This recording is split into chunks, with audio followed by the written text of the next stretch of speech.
더 특별히 반갑네요. 그 이유는 뭐 잘 모르겠지만 여러분 지난주 말씀이 아마 기억나시는 분들 계실지 모르겠지만 함께 오늘 말씀까지 연결이 되어 있습니다. 여러분 하늘나라에서 누가 가장 큽니까? 라는 질문으로 시작된 이 질문들이 오늘 베드로의 질문으로 똑같이 또 이어지고 있습니다. 베드로 질문은 뭐냐면 오늘 본문의 21절에 보면 이렇게 나오죠. 18장 21절에 베드로가 예수께 다가와서 말하였다. 주님, 내 형제가 나에게 자꾸 죄를 지었으면 내가 몇 번이나 용서해야 합니까? 7번까지만 해야 합니까? 질문인데 여러분들 베드로는 나름 그 답을 안고 예수님께 던진 질문입니다. 이 질문에는 두 가지 관점이 녹아져 있어요. 뭐냐면 하나는 예수님, 저는 나에게 잘못한 형제를 7번 용서할 수 있는 사람입니다 라는 것을 이야기하고 싶은 거하고, 두 번째는 뭐냐면 7번 용서까지가 용서의 최대치임을 확인하는 의도가 담겨져 있어요. 그러니까 몇 번 용서해야 되느냐, 이게 지금 베드로의 관심이에요. 지금 왜냐면 앞에서 하늘나라에서 가장 누가 큰가 그런 얘기 나오면서 여러분들 보시면 알겠지만, 여러분들 하나님 예수님께서 그 답이 좀 사람들이 제자들이 기대했던 답과 다른 얘기가 막 나왔단 말이에요. 근데 그 언저리에 베드로가 다시 그 질문을 바꿔서 뭐라고 질문했냐면 몇 번 용서해야 됩니까? 그때나 지금이나 용서의 범위와 실행 또는 그 마음을 갖는 것은 쉽지 않고 예민한 주제입니다. 그렇죠? 그게 쉽지가 않아요. 예민한 거예요. 하늘나라에서 누가 가장 큰가라는 질문에는 용서의 주제로 옮겨왔습니다. 아무래도 자연스러운 연결일지도 모르겠어요. 왜냐하면 하늘나라에서 가장 누가 큰가 하다가 보니까 얘기가 이제 용서에 대한 얘기까지 온 거죠. 근데 질문과 응답으로 이어지는 예수님의 가르침에는 하나님의 사람으로서 진솔한 삶의 모습들이 이야기되고 있어요. 예수를 믿는 사람, 복음을 받아들인 사람, 하나님의 사람은 여러분 예수님이 전하는 복음이에요. 그래도 이 정도는 살아야 된다는 그런 내용이 오늘 담겨 있다는 얘기죠. 사람들은 큰 것에 관심이 많습니다. 많이 있으면 편할 것 같고, 높은 곳에 있으면 세상을 다 내려다볼 것처럼, 가진 것처럼 느낄지 몰라요. 근데 사람이라면 모두가 갖는 게 막연한 동경입니다. 그렇죠? 많이 가지면 좋죠. 나쁘진 않습니다. 그렇죠? 높은 곳에 위치해 있으면 여러분 사람들이 뭐라고 얘기하냐면 아유, 능력 있다고 얘기합니다. 그러니까 그렇게 많이 갖고 높은 곳에 있으면 그렇게 나쁜 건 아닙니다. 근데 천국에도 누가 높은 사람이냐고 물어보는 질문 자체는 예수님께서 어떻게 보면은 사람들이 기대하는 방향으로 답을 주실 것 같지는 않아요. 좀 다르다는 거예요. 잘 아시겠지만 예수님께서는 엉뚱한 답을 하셨습니다. 어린아이와 같지 않으면 낮은 자가 높은 사람이다라고 얘기하셨어요. 누가 가장 큰 사람이냐고 물어봤는데 제자들이 예수님의 대답은 뭐였냐면은 어린아이와 같아야 가장 큰 사람이고 낮은 자일수록 더 큰 자라는 거예요. 세상은 높으면 높을수록 높은 사람이고, 그렇지 않겠어요? 많이 가지면 가질수록 힘 있는 것처럼 얘기하는데 예수님은 그렇게 얘기 안 하시고 어린아이 같아야, 여러분들 우리가 아이들 별로 생각 안 하잖아요. 뭐 교회 어른들 모이는 곳에선 애들 같아야 하늘에서 큰 자가 되고 낮으면 낮을수록 큰 사람이 된다는 거예요. 이건 뭐냐면 예수님이 말씀하시는 복음, 예수님이 응답하시는 이야기는 뭐냐면 전혀 세상에서는 경험해보지 들어보지 못한 이야기들이에요. 그러니까 여러분들 우리가 복음하면 여러분들 여러 가지 이야기했겠지만 우리가 흔히 여러분들 그냥 십자가에 달려 돌아가신 예수 그리스도의 은혜, 이것만 얘기하는데 여러분들 이것 말고도 더 깊이 들어가면 뭐가 있어야 되냐면, 흔히 여러분들 예수님의 은혜를 사랑하고 하나님의 사랑을 사모하고 하나님의 사람처럼 살아간다는 그 자체는 뭐냐면 그냥 믿는 걸로만 되는 것이 아니라 삶으로 살아내야 되는 건데, 어떤 삶이냐면 바로 오늘 이야기되는 그런 삶으로 살아내셔야 된다는 얘기예요. 세상에선 전혀 들어보지 못했던 것들, 오직 예수님께서 우리에게 말씀하신 것, 그게 바로 복음입니다. 다르게 표현하면 여러분, 세상은 다 저렇게 가라고 손가락질하는 그 방향이 우리 믿는 자들에게는, 그 방향이 우리에게는 온전한 방향이 아니라는 거죠. 이 순간에 베드로가 질문한 겁니다. 7번 용서하면 될까요? 아마 베드로 입장에서는 7번이면 충분하다는 생각이 들었을 겁니다. 뭐 그 정도면 다 한 거 아닐까. 그런데 예수님의 이어진 응답은 이렇습니다. 7번만 하지 말고 70번씩 7번이라도 하라는 거예요. 곱셈을 해보면 여러분 몇 번입니까? 7번만 하지 말고 7번만 하지 말고 70번씩 7번이에요. 어떤 용서할 횟수를 딱 정해준 것 같습니다. 그 정도는 용서해야 된다. 하지만 여러분 이 말은 실제로 무슨 얘기냐면 끊임없이 용서라는 얘기예요. 끊임없이. 몇 번 횟수를 정하지 말고 언제까지 용서해야 됩니까? 그 얘기 뭐예요? 예수님께서 7번씩 70번 하라고 얘기한 건 뭐냐면 그냥 끝까지 용서라는 얘기예요. 끝까지. 여러분 결론이 여기서 끝나면 메시지도 간단합니다. 여러분 용서에 대한 예수님의 무한한 가르침으로 보면 우리는 될 것 같습니다. 저도 이 말씀을 전할 때 여기 보니까 예수님께서는 여러분 사람들을 언제까지요?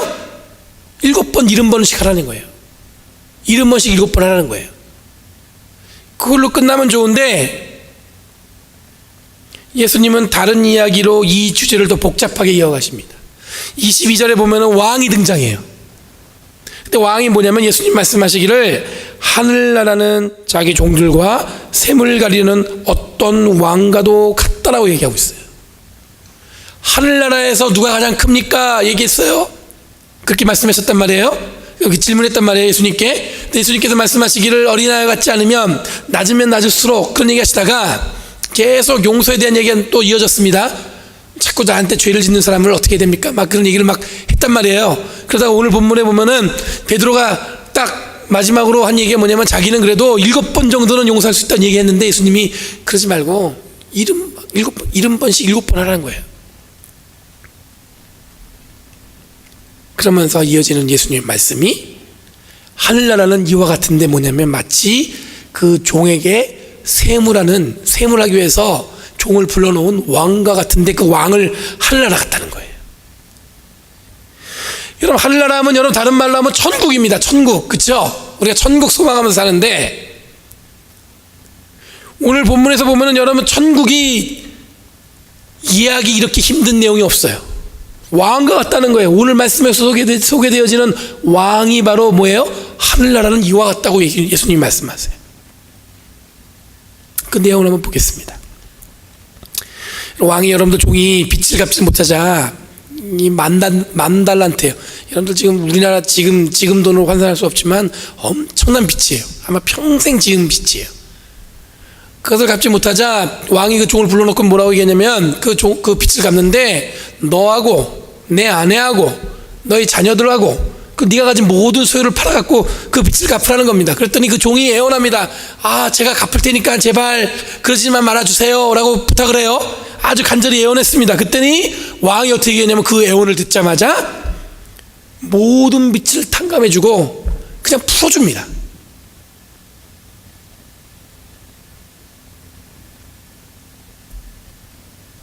저는 갚기 힘들어요 이게 아니라 제가 갚을 겁니다. 10,000달란트. 그러니까 풀어주세요. 그렇게 말하지 말아주세요. 했더니 왕이 어떻게 했냐면 그냥 쿨하게 용서해주고 그거 다 탕감해주고 그냥 풀어주는 거예요. 그냥 살라는 거예요.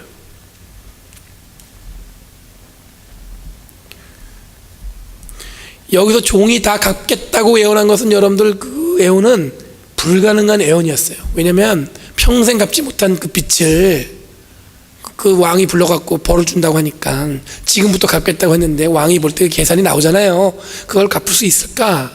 아니 못 갚는 거예요. 그런데 그 애초에 이 종의 애원에 대해서 왕은 알고 있습니다. 어차피 불가능한 거로 알고 있어요. 이 능력은 이미 판가름 났어요. 지금까지는 못했는데 어떻게 앞으로 그 빚을 갚을 수 있겠어요? 그냥 왕은 뭐 한 거냐면 그 종을 위해서 자비를 베푼 겁니다. 용서를 베푼 겁니다. 반대로 여러분 종의 입장에서 보면은 엄청난 은혜를 입은 거예요. 그렇죠? 자기의 모든 빚을 탕감해주고 그냥 풀려났어요. 아무 일 없는 것처럼. 은혜죠. 큰 자비를 받은 겁니다. 여기서 내용이 끝나면 좋은데, 하늘나라는 이 왕과 같은 마음을 가지면 되는구나. 여기서 이해하면 좋은데, 이 종이 풀려나서는 자기에게 빚진 다른 동료를 만납니다. 길에서 자기가 빌려준 100데나리온을 갚으라고 막 독촉합니다. 똑같이 이 동료도 외원합니다. 이 종은 그렇게 애원하는 자기 동료를, 그 빚진 동료 100데나리온, 이 10,000달란트와 이 100데나리온의 이 화폐 차이는 엄청난 차이예요. 그 동료를 용서해주고 자기가 받은 만큼 은혜를 준 게 아니라 뭐라고 얘기하냐면, 감옥에 가둬놓고는 뭐냐면 갚을 때까지 감옥에 있으라고 얘기해요. 여기서 또 제3자가 등장합니다. 뭐냐면 이 장면을 옆에서 지켜본 다른 동료들이 있어요. 왕에게 모든 것을 용서받고 그 자비로 풀려난 그 종을 이 동료들은 봤습니다. 그런데 이 동료들이 또 뭘 봤냐면, 그렇게 풀려난 동료가 정작 자기에게 빚진 자기 동료를 어떻게 했냐면 감옥에 가둬놓고선 그 빚을 갚을 때까지 괴롭히는 거예요.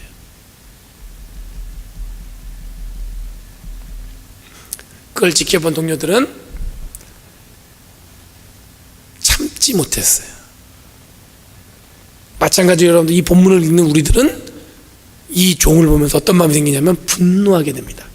아니, 저렇게 왕한테 자비를 받고 은혜를 받고 모든 빚을 탕감받았는데 밖에 나가서는 자기 동료에게, 자기에게 100데나리온 빚진 자를 갖다가 어떻게 했냐면 멱살을 잡고 감옥에 가둬버리고 갚을 때까지 감옥에 있으라고 하는 거예요.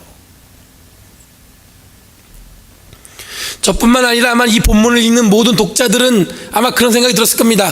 이 종 참 못됐다 이거. 자기가 받은 은혜가 있는데도 불구하고 어떻게 저 사람은 다른 사람한테는 어떻게 이렇게 나쁘게 할 수 있을까? 그런 생각 들지 않으세요?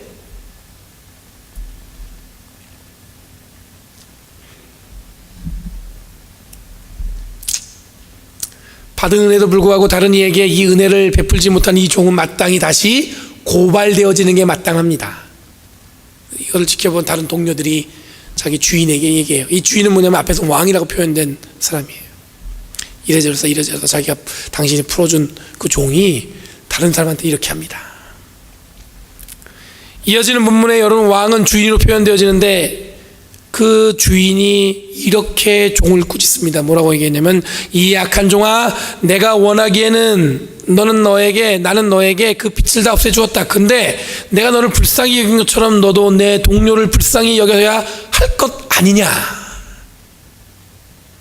제가 질문이 있어요. 여러분, 이 왕이 이렇게 이 종한테 한 질문이 맞아요, 틀려요? 이런 마음을 갖는 게 맞아요, 틀려요? 응? 맞죠?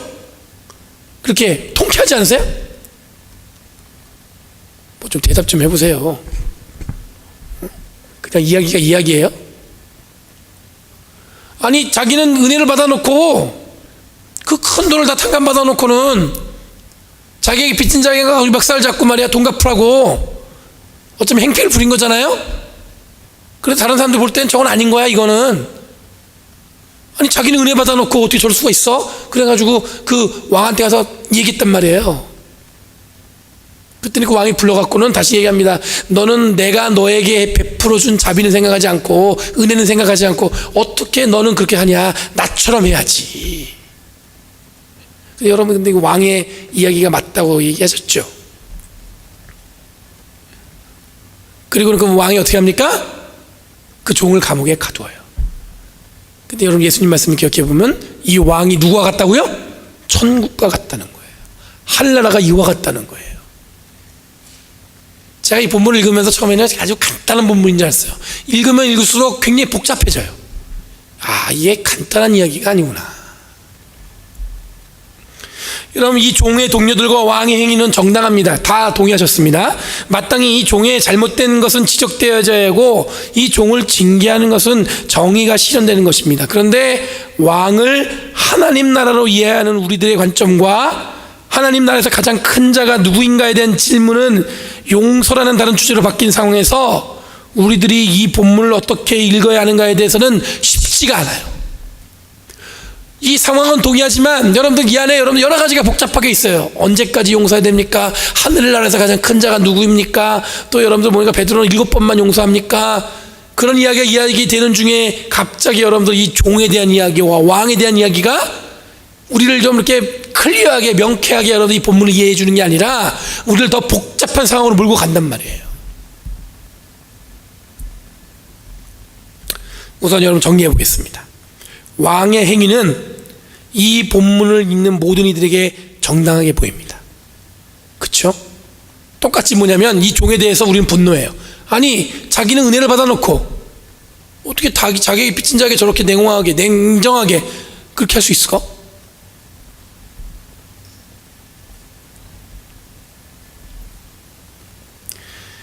종에게 자비를 베풀고 다시 부도덕한 종으로 밝혀진 이 종을 심판하는 왕은 이 본문을 읽는 우리들은 물론이고 이 종을 왕에게 고발한 동료들과 같은 마음일 것입니다. 그래서는 안 된다. 어쩌면 저럴 수 있을까? 여러분 제가 어렵다고 말씀드렸던 것처럼 이 본문에 대해서 여러 가지 시도가 있었어요. 그 중에서 제가 흥미롭게 본 게 뭐냐면 사회적 모순에 대한 구조에 대한 관점을 갖고 이 성경을 이해하려는 노력이 있었습니다. 그 논문을 제가 쭉 읽었는데 그 내용이 뭐라고 나오냐면 예수님 시대에 왕이 종에게 빚진 것을 독촉하는 행위, 그건 뭐냐면 걷어야 할 세금에 대한 이야기라는 것입니다. 원래 왕이 직접 세금을 걷는 건 아니죠. 세리가 여러분들 가서 세금을 거둘 텐데 걷다가 너무 악독하게 거두니까 이 세금을 뺏기는 사람, 뺏긴다는 표현하면 안 되지만 세금을 내야 하는 사람 입장에서는 이 세리가 너무 세금을 많이 책정해서 세금을 걷어가니까 낼 수가 없는 거예요. 그래서 많은 사람들이 어떻게 했냐면 세금 내는 걸 포기하거나 끝까지 거부하는 사람들이 생긴다는 거예요. 그럴 때 세리가 하다 안 되니까 누구한테 얘기합니까? 왕한테 얘기해가지고 물리적으로 강제로 그 사람한테 이제 뺏는 거예요. 일반적으로 이런 종이 왕에게 끌려오면요, 여러분들 용서받는 경우는 없습니다. 실제로 세상에서 이스라엘 사람들은 한 번도 왕이 세금을 못 냈기 때문에 그 왕 앞에 끌려온 사람한테 그 빚을 탕감해주고 그 사람을 용서하고 잘게 풀어준 적은 한 번도 본 적이 없는 거예요. 무슨 얘기인지 아시죠? 한 번도 본 적이 없어요. 여러분 세금 거둘 때 IRS에서 여러분들 세금 내지 마세요 얘기 들어본 적 있으면 손 들어보세요. 무섭더라고요. 조금만 늦어도 페이퍼 날라옵니다. 쫙 내지 말라 이런 얘기 들어본 적이 없어요, 우리도. 근데 오늘 본문에 본 여러분 왕은 어떻게 했냐면 이 종이 애원하자 이 종을 어떻게 해줬어요? 모든 빚을 탕감해 줬어요.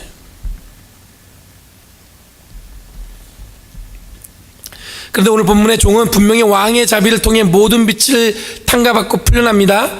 예수님은 바로 이 장면을 통해서 하나님 나라에 대한 분명한 차별을 이야기합니다. 세상은 우리는 결코 그런 일을 경험한 적이 없지만 하나님 나라는 우리가 경험해보지 못한 것을 경험할 수 있는 나라예요. 절대로 그것은 탕감받지 못하는, 자비를 받을 수 없는 그런 사람에게 하늘나라는 어떻게 한다고요? 천국은 그에게 자비를 베풀어줘요. 갚지 말아라, 그리고 가라. 이게 예수님이 말씀하시는 천국의 개념이에요. 세상에는 결코 그런 왕을 경험한 적도 없습니다. 세상에서는 여러분들 우리의 세금을 우리가 내야 될 거를 여러분 탕감해 주는 경우를 본 적이 없습니다. 그렇지만 여러분들 오늘 본문에 나오는 천국은, 하나님 나라는, 하늘나라는 뭐하냐면 그들에게 어떻게 줘요? 용서해 주고 탕감해 주는 거예요. 이 내용을 통해서 여러분 확인할 수 있는 것 첫 번째 뭐냐면 마태복음에서 이야기하는 천국의 개념은 현실에서 일어나지 않는 가장 이상적이고 감동적인 일이 하나님 나라에서 일어난다는 선언이에요. 지금 여기서는 일어나지 않고 지금 여기서는 우리가 경험할 수 없지만 천국은, 그곳에는 여러분들 우리가 절대로 일어날 것 같지 않은 일들이 일어나는 곳이다, 그런 선언이에요. 두 번째 뭐냐면 마태복음을 읽는 독자들은 이 자비를 경험한 종이 행한 악한 일에 분노합니다. 그렇죠? 이 분노 속에서 우리들이 확인하는 것은 뭐냐면 기적 같은 자비를 경험한 자의 삶이 실제적 자비와 용서의 삶으로 살아가는 것은 쉽지 않다라는 거예요. 내가 은혜를 받았지만 내가 그의 은혜 받은 만큼 세상에 나가서 똑같이 사는 것은 어렵다는 거예요. 제3자가 돼서 여러분들 우리가 겉에서 볼 때, 지켜볼 때는 야, 어떻게 저 종이 저럴 수가 있을까 싶지만, 만약에 우리 입장에서 내가 그 종이었다면 한번 생각해 보세요. 좀 더 여러분 리얼리티하게 표현해 볼게요. 여러분들이 정말 세금이 이렇게 밀렸어. 엄청나게. 얼마인지 몰라요. 그래가지고 그거 막 자꾸 내라니까 내가 이래서 이렇게 쭉 설명했더니 IRS에서 그럼 세금 내지 마세요. 괜찮아요. 얼마나 기분 좋아요. 해피하게 하다가 한 1년 전에 내 돈을 빌려가서 안 갚은 사람 저 앞에 눈에 띄었단 말이에요. 저 옆에. 큰 돈이 아니야.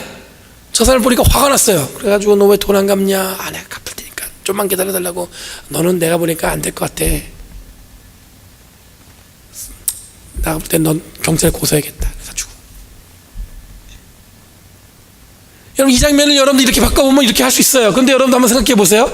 내가 받은 은혜, 내가 받은 경험만 여러분들 그 탕감에, 모든 것을 탕감에 받았지만 여러분 실제 삶에서 여러분들에게 어떻게 보면 손해를 끼친 그 사람을 용서할 수 있으세요?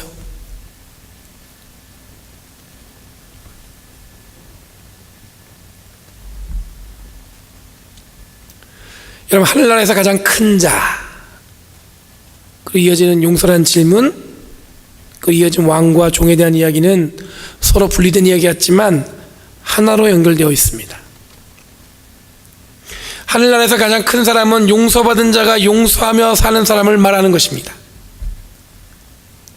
용서받은 자가 용서하며 사는 게 하늘나라에서 큰 자예요. 언제까지 용서해야 할까에 대한 질문은 기독교인들에게는 몇 번이라는 횟수가 아니라 용서받은 자비를 경험한 자가 다른 사람을 향해 용서할 수 있는가라는 질문으로 연결됩니다. 내가 용서받았다면 나를 힘들게 하고 나를 고통스럽게 하는 사람을 내가 과연 용서할 수 있을까?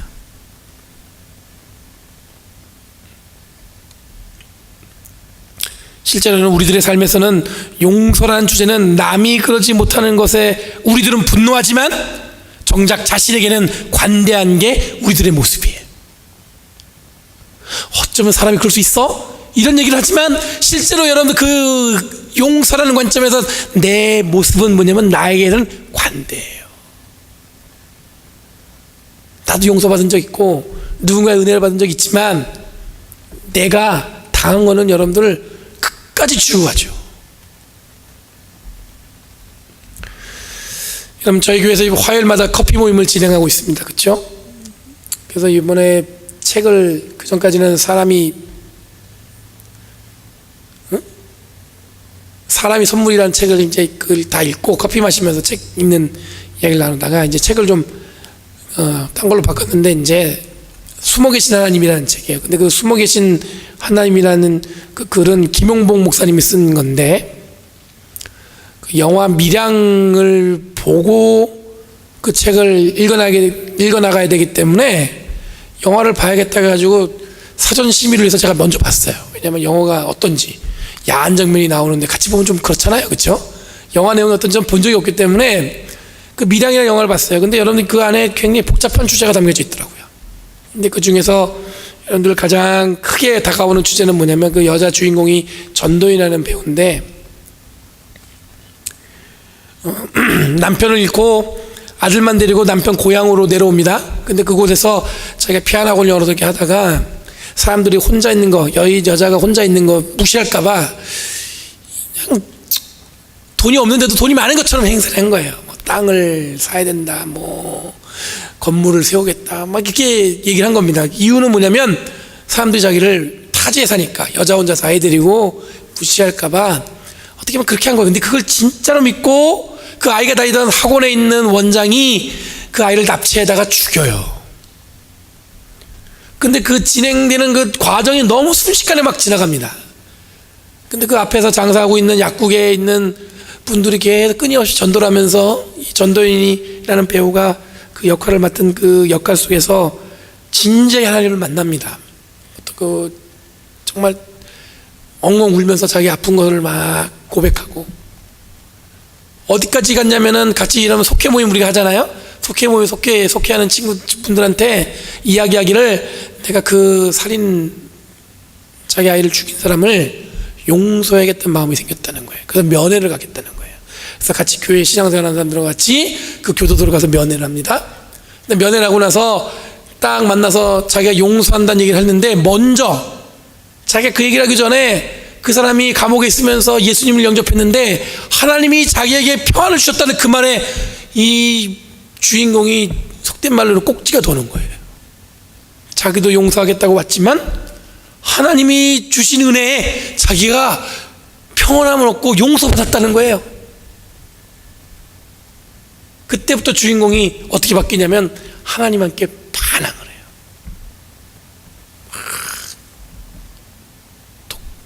열심히 교회를 다니다가 갑자기 교회 담당하고 사람들 막 비난하고 하나님을 저주하고, 순식간에 여러분들 든든해 보였던 신앙이 무너져 버립니다. 여러분, 그 장면을 보는 우리들은 그 영화 속에서 진행되는 모든 과정 속에서 그 여인이 왜 분노하는지를 우리 이해할 수 있어요. 마치 여러분들 오늘 말씀에서 용서받은 종이 자기에게 빚진 자를 아주 굉장히 냉정하게 대하는 모습을 보면서 아니 어떻게 저럴 수 있어 하는 두 동료들이 그런 마음을 가진 것처럼, 우리가 그 영화를 보면 여러분도 보는 사람들도 입장에서는 그럴 수 있습니다. 아니 야 진짜 어떻게 저럴 수가 있어.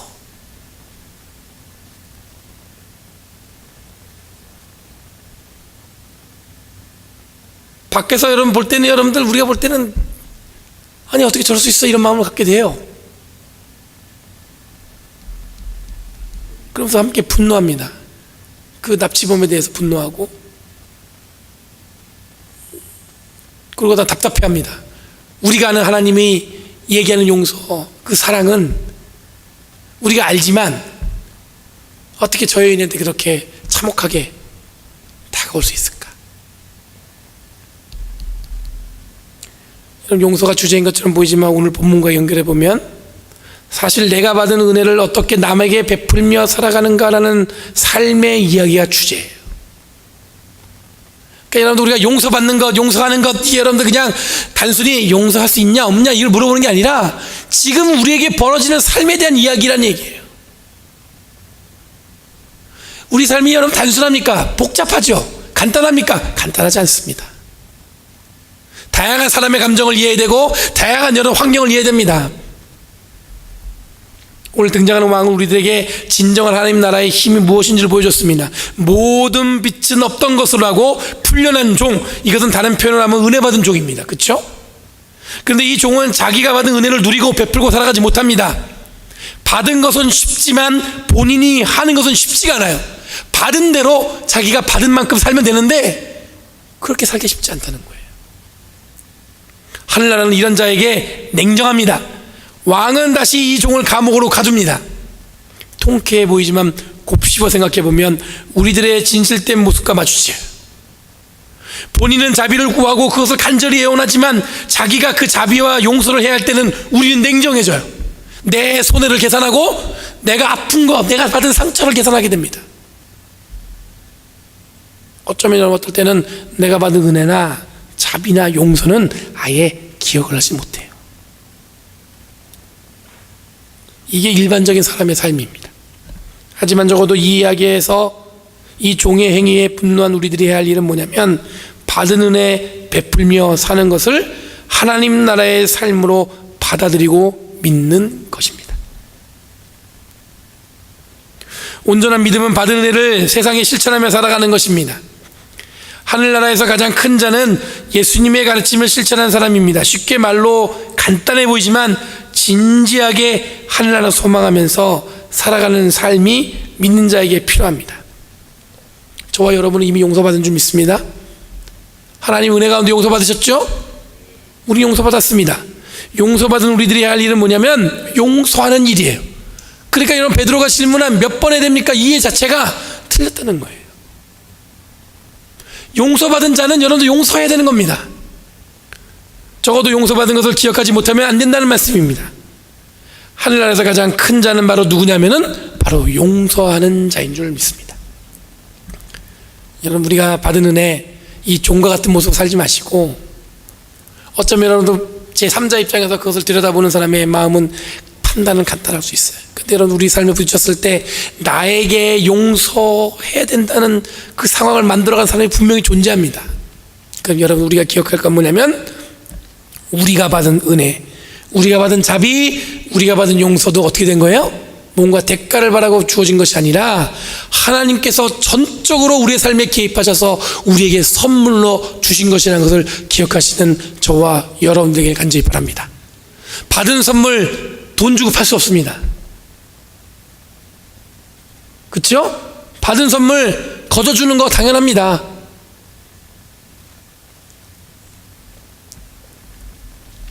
여러 가지 복잡한 이야기라고 볼 수 있지만, 간단하면 여러분들, 하늘나라의 가장 큰 자가 누구인가?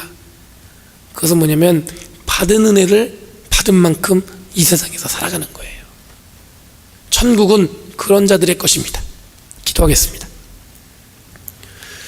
거룩하신 주님, 감사합니다. 오늘 말씀을 통해 우리에게 새로운 생명을 부어줄 줄 믿습니다. 주님, 간절히 바라는 것은 우리에게 주신 은혜를 깊이 마음에 새기며 이 땅을 살아가는 저희를 되게 하여 주시옵소서. 성령의 역사가 떠나지 않도록 도와주시고, 성령의 은혜가 하나님 우리 안에서 새롭게 변화되어지길 간절히 바라오니, 주님, 우리를 온전한 주님의 용서와 사랑 가운데 초대해 주셨으니 우리도 값없이 우리와 함께하는 모든 이들을 용서하며 사랑할 수 있도록 주여 인도하여 주시옵소서. 감사드리며 예수님의 이름으로 기도합니다. 아멘.